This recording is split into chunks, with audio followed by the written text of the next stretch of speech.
ظاہر کربلا کا مطلب ہے کہ شہادت در شہادت، سانحہ در سانحہ، لیکن جو شہادتوں کی شہادت ہے جنہیں ہم سید الشہداء کہتے ہیں، امام عالی مقام، ان کی شہادت ان ایام کے حوالے سے بھی ظاہر بہت ریلیونٹ ہے۔ بلکہ میں نے یہ سنا کہ ظاہر روز عاشور یا ان ایام میں کربلا معلیٰ میں ایک عجب منظر ہوتا ہے، اربعین میں جب چہلم ہوتا ہے تب ایک اور الگ منظر ہوتا ہے کہ جب لاکھوں کروڑوں افراد، بلکہ ہم نے جی دنیا بھر کے میڈیا پہ کوریج دیکھی، بلا تفریق و تخصیص رنگ، نسل، مسلک، مذہب، قومیت، بے وہ شک. سب چلے جا رہے ہیں نجف سے کربلا، کوئی الگ ماحول۔ تو ہم نے سنا کہ روز عاشور مقتل باقاعدہ پڑھا جاتا ہے وہاں پر، اور لوگ سنتے ہیں۔ ظاہر ہے بڑا طولانی ہوگا وہ، لیکن آپ اگر ہمیں اسی میں سے آپ کچھ بتا سکیں تاکہ ذرا واقع شہادت امام عالی مقام وہ کچھ سامنے آئے۔ جی، وہاں پہ مقتل خوانی ہوتی ہے عاشور کے دن، اور اس میں تفصیل سے عاشور کے دن کے واقعات کو پڑھا جاتا ہے، صبح عاشور سے لے کر عصر عاشور تک۔ تو ظاہر ہے کہ اصحاب کی شہادت ہے، انصار کی شہادت ہے، پھر اہل بیت کی شہادت ہے، پھر حضرت علی اکبر کی شہادت ہے، حضرت عباس علیہ السلام کی شہادت ہے، امام حسین علیہ السلام کی شہادت ہے، اس کو تفصیل کے ساتھ بیان کیا جاتا ہے۔ تو امام حسین علیہ السلام کی شہادت، وہ بھی اس میں تلخیص اگر ہم اپنے ناظرین کی خدمت میں اور خود اپنے ثواب کی خاطر میں عرض کر سکوں کہ یہ مقتل مکرم سے میں نے اس کو لیا ہے مختصراً امام حسین السلام کی شہادت کے واقعات کو، کہ امام آئے تھے وداع کرنے کے لیے اپنے خاندان سے، جب آخری خدا حافظ کہنے کے لیے وہ تشریف لائے تو وہ امرہم بالصبر، تو انہیں صبر کی تلقین فرمائی امام حسین علیہ السلام نے، اور فرمایا کہ دیکھو اب مصائب کے لیے تیار ہو جاؤ، وَاعْلَمُوا، اور جان لو کہ ان اللہ حامیکم، کیا درس خدا کی قسم یہاں پر کہ امام نے فرمایا کہ تم فکر نہیں کرنا، اللہ تمہارا حامی ہوگا، وہ حافظکم، اور اللہ تمہاری حفاظت کرے گا۔ تعلقنا باطرافہ، جب امام حسین نے یہ کہا تو سیدانیہ امام حسین کی ابا کو چاروں طرف سے پکڑ کے کھڑی ہو گئی تھی، کیونکہ جب بھی کوئی شہید جاتا تھا تو ان کے دل میں ایک تسلی تھی کہ بہرحال حسین تو ہیں، اور جب امام حسین جا رہے ہیں تو اب سوائے امام زین العابدین کے جو شدید علیل و مریض تھے، اب کوئی مرد نہیں بچا خیموں میں، اب فقط بیویاں تھیں۔ تو میر انیس نے اسے ایسے لکھا کہ بکھرائے بال اہل حرم ساتھ ساتھ تھے، اور پٹکے میں شاہ دین کے سکینہ کے ہاتھ تھے، یعنی اب امام حسین علیہ السلام رخصت ہو رہے ہیں۔ پھر اس کے بعد آپ نے دیکھا کہ ایک بچی جو درد کی شدت میں مبتلا ہے اور اپنی ماں سے یہ کہہ رہی ہیں کہ حسین علیہ السلام، مولا حسین کے بعد ہمارا کیا حال ہوگا، اس لیے کہ اور بھی بچے تھے خیموں میں جو اپنی ماؤں سے ایسے بات کر رہے تھے، اور ایک واقعہ اس میں پیش آیا کہ باہر سے تیر برسنا شروع ہوئے جو خیموں کے اندر آ کر بیبیوں کی اباؤں میں الجھے، یعنی وہاں تک پہنچ گئے۔ تو ایک بچی اس میں العطش پکار رہی تھیں، اور اما عقیلۃ بنی ہاشم، بی بی زینب سلام اللہ علیہ جن کا لقب عقیلہ ہے، فَإِنَّهَا تُبْصِرُ هَٰذَا وَذَاكَ، بی بی کبھی ایک بچے کو دیکھتی تھیں، کبھی ایک اور بچی کو دیکھتی تھیں، اور بی بی نے دیکھا کہ اللہ کے دین کی ایک مضبوط رسی حسین خون میں غلطہ ہیں، اور ایک طرف امام حسین نے اپنی دختر سکینہ سلام اللہ علیہ کو دیکھا جو بیبیوں سے دور ایک گوشے میں کھڑی تھی باکیتاً اور رو رہی تھیں، فوقف علیہا، تو امام حسین ان کے پاس آئے، اپنی بیٹی کے پاس، مصبرا و مصلیاً، کہا سکینہ بیٹی صبر کرنا، اور سکینہ کو دعا دی امام حسین نے، یہاں تک کہ خیام سے باہر عمر سعد کی ایک آواز آئی کہ وہی حکم، اے لشکر والوں کیا کھڑے دیکھ رہے ہو، اہجموا علیہ ما دام مشغولا بنفسہ، اب حملہ کرو حسین پر، جب وہ اپنے اہل و عیال کے ساتھ ہے تو اب حملہ کر دو اس دوران تم۔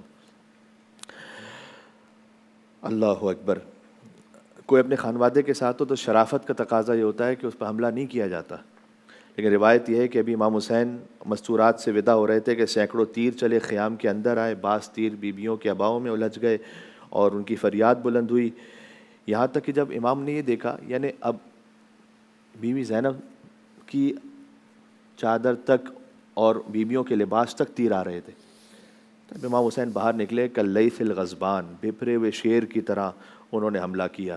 دیکھیں امام حسین مظلوم ضرور ہیں لیکن مجبور نہیں امام حسین، تو وارث زور حیدر کرار ہے، اور یہ خود لشکر یزید نے کہا جب امام حسین السلام نے جو جنگ کی ہے نا، جی، تو جس پر تلوار پڑتی وہ واصل جہنم ہو جاتا، اور لشکر یزید بھاگ رہا تھا امام حسین السلام، جبکہ 3 دن کے بھوکے بھی تھے، پیاسے بھی تھے، اور کثرت کے ساتھ ذکر فرماتے جاتے تھے کہ لا حول ولا قوت الا باللہ۔ اب کچھ اس میں بڑے سخت جملے ہیں، مجھے معاف فرمائیے گا، کہتے ہوئے حیا آتی ہے لیکن چونکہ جب تک کہ نہ بیان کریں تو پتہ کیسے چلے گا۔ تو اس وقت شیمر نے کہا کہ حسین یہ فرات دیکھ رہے ہو نا، لا تذوقوا حتی ترد النار، تم فرات سے ایک قطرہ بھی نہیں پاؤ گے. اب یہ گفتگو ہو رہی تھی کہ رما ابو الحطوف الجوفی بسحم فی جبہتی، کہ امام حسین کی پیشانی پر ابو الحطوف جوفی نے ایک تیر مارا. فنزعہ، امام حسین نے وہ تیر نکالا. وسالت الدماء علی وجہ، امام حسین کی پیشانی پر خون بہنے لگا. اور صاح بصوت عال، بلند آواز سے امام نے پکارا اور فرمایا کہ تم نے اہل بیت محمد کے ساتھ کیا کیا ہے. لما ضعف عن القتال، ایک منزل آئی کہ امام حسین پر اس قتال سے ضعف طاری ہو گیا. وقف لیستری، تھوڑا سا بیٹھے تاکہ تھوڑا سا استراحت کریں. فرماہ رجل بحجر، ایک شخص نے زور سے پتھر مارا جو امام کے چہرے پر لگا اور اس سے خون بہنے لگا. مولا نے اپنے چہرے سے خون صاف کیا. رماہ آخر بسہم، ایک اور شخص نے پھر تیر مارا. ثلاث شعب، جو 3 بال کا تھا، جو قلب مطہر پر لگا. یہ میں مقتل پڑھ رہا ہوں ایک کے بعد ایک. مولا نے فرمایا کہ بسم اللہ وباللہ وعلی ملت رسول اللہ. یہ وہی فقرہ ہے کہ جو ان کے بابا امام علی نے 21 رمضان کو کہا تھا. ورفع رأسہ الی السماء، اور آسمان کی طرف دیکھا امام حسین نے اور فرمایا کہ پروردگار تو جانتا ہے کہ یہ اسے مار رہے ہیں کہ اس وقت رسول کی بیٹی حضرت فاطمہ سلام اللہ علیہا، ان کا کوئی بیٹا میرے سوا اس روئے زمین پر نہیں ہے. امام حسین نے ان کا واسطہ دیا. اور پھر جو تیر لگا تھا وہ سینے سے نہیں نکال سکے. اخرج السام من قفاہ، پشت سے وہ تیر نکالنا پڑا. وانبعث الدم کالمیزاب، اور خون، میزاب کہتے ہیں، میزاب رحمت ہے نا خانہ کعبہ پر نالے کو کہتے ہیں، تو خون پر نالے کی طرح گویا بہنا شروع ہوا امام حسین علیہ السلام سے. وضع یدہ تحت الجراب، نے اپنے خون اپنے ہاتھوں سے اس کو پر کیا اور اسے آسمان کی طرف پھینک دیا اور فرمایا کہ اللہ مجھے یہ سب قبول ہے اس لیے کہ میں جانتا ہوں کہ تو دیکھ رہا ہے. اس کے بعد اس خون کا ایک قطرہ بھی روئے زمین پر نہیں آیا. اور پھر دوبارہ چلو کو زخم کے نیچے رکھا. فلما امتلأت، جب دوسرا چلو پر ہو گیا تو امام نے اپنے چہرے پر مل لیا اور فرمایا کہ میں اپنے نانا رسول اللہ کے سامنے اسی طرح سے جاؤں گا میدان محشر میں کہ میری داڑھی میرے خون سے خضاب ہوگی. اب جگہ جگہ سے خون بہہ رہا تھا امام حسین السلام کے بدن مطہر سے، اور کئی پہروں کی پیاس بھی تھی، حرکت اب امام حسین السلام میں وہ رمق نہیں بچی تھی کہ وہ اٹھ سکتے. فجلس علی الارض، بے دم ہو کر امام حسین علیہ السلام ریت پر بیٹھ گئے. اور اب بہرحال پوری طاقت لگا کر اٹھنا چاہتے تھے، لیکن پھر ایک ایسا جملہ ہے کہ مجھے معاف فرمائیے گا. مالک بن نصر نے آگے بڑھ کر فشتمہ، میں بڑا اگر اس کو یعنی بہت برا کہا اس نے امام حسین کو ایک لفظ. ثم ضربہ بسیفہ علی راسہ، اس کے بعد اپنی تلوار امام حسین کے سر پر ماری. یہاں تک کہ اولاد عقیل میں سے ایک بچہ دروازے خیمے سے یہ منظر دیکھ رہا تھا اور اس نے ایک قمیص پہنی ہوئی تھی اور وہ امام حسین کے دفاع میں ایک لکڑی کو لے کر باہر نکلا. تو ایک اور شخص آیا، اس نے اس بچے پر وار کیا اور بچہ امام حسین کی گود میں شہید ہو گیا. پھر ایک اور بچہ تھا امام حسن علیہ السلام کا جن کا نام تھا عبداللہ ابن حسن. انہوں نے دیکھا کہ میرے چچا کو اب یہ مارنے لگے ہیں تو وہ بھی خیمے سے باہر نکلے، اور جب آگے بڑھ کر تلوار چلانا چاہی ایک شخص نے تو اس بچے نے اپنے دونوں ہاتھ اس تلوار کے آگے کر دیے تاکہ وہ تلوار امام حسین تک نہ پہنچے. اور مقتل میں لکھا ہوا ہے کہ جلد سے لٹک گئے بچے کے دونوں ہاتھ کٹ کے، یہاں تک کہ امام حسین نے سینے سے لگا لیا. اور اب امام حسین تنہا تھے. لو شاءوا یقتلوہ لفعلوہ، اگر وہ چاہتے تو آ کر کوئی بھی امام حسین کو مار دیتا تھا. یہاں تک کہ پھر ہر قبیلہ دوسرے سے کہتا تھا کہ تم آگے بڑھ کے مارو، تم آگے بڑھ کے مارو. شمر نے کہا ما وقوفکم، رکے ہوئے کیوں ہو؟ ما تنتظرون من رجل، اب حسین میں بچا کیا ہے، کیوں رکے ہوئے، آگے بڑھو. اللہ اکبر. ضربوا زرعا، اب سب نے مل کر امام حسین پر ایسے حملہ کیا کہ حسین کے بائیں بازو پر زرعا نے تلوار ماری. رماہ الحسین فی حلقی، حسین ابن نبیل نے حلق پر تیر مارا. ایک اور نے ایک شانے پر تلوار ماری. سنان نے مولا کی ہنسلی کی ہڈی پر وار کیا. ایک شقی نے آگے بڑھ کر ایک نیزہ لگایا. برچھی آ کر کوئی پہلو پہ لگا جاتا ہے، مارتا ہے کوئی نیزہ تو غش آ جاتا ہے. بڑھتے ہیں زخم بدن، زور گھٹا جاتا ہے. بند آنکھیں ہیں، سر پاک جھکا جاتا ہے.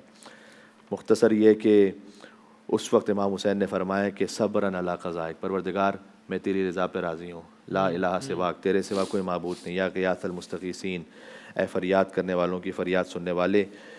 بہرحال اس وقت بیویاں اپنے خیموں سے باہر نکل آئی تھیں اور ذوالجناح نے اپنی پیشانی کو امام حسین السلام کے خون سے رنگین کیا ہوا تھا. یہاں تک کہ بی بی زینب نے فریاد کی کہ اما فیکم مسلم، کیا تم میں کوئی ایک بھی مسلمان نہیں ہے جو نواز رسول کی حمایت کے لیے آئے اور حسین کو قتل ہونے سے بچائے؟ وَأَخَذَ بِلَحْيَتِهِ، اور حسین کی ریش مقدس کو کھینچا، وَجَلَسَ عَلَى صَدْرِهِ، جس سینے کو رسول اللہ بوسے دیا کرتے تھے اس پر وہ بیٹھ گیا، اور تلوار سے وار کیے، قد سکنت حواسک، آپ نے اپنے دست و پا ساکن کر لیے تھے، آپ کی سانسیں رکنے لگی تھیں۔ اور دیکھیں جب کسی کو ذبح کیا جائے تو وہ تو تڑپتا ہے، اللہ جانے کیا وجہ تھی کہ امام حسین نے اپنے دست و پا ساکن کیے تھے۔ میرا دل یہ کہتا ہے کہ چونکہ امام حسین جانتے تھے کہ عالم انوار سے ان کی والدہ تو دیکھ رہی ہیں، تو اگر میں تڑپا تو میری والدہ کو اور تکلیف ہوگی، تو بہت سکون سے خدا کی طرف چلا ہے حسین، پتہ چلے نہ یہ ماں کو تڑپ رہا ہے حسین۔ کربلا میں صدا گونجی کہ علاقت قتل الحسین و بے کربلا، علاقت ذبح الحسین و بے کربلا۔ غریب و سادہ و رنگی ہے،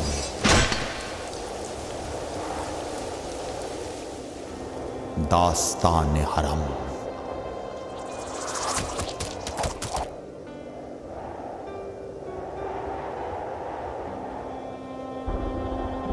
نہایت اس کی حسین، ابتدا ہے اسماعیل۔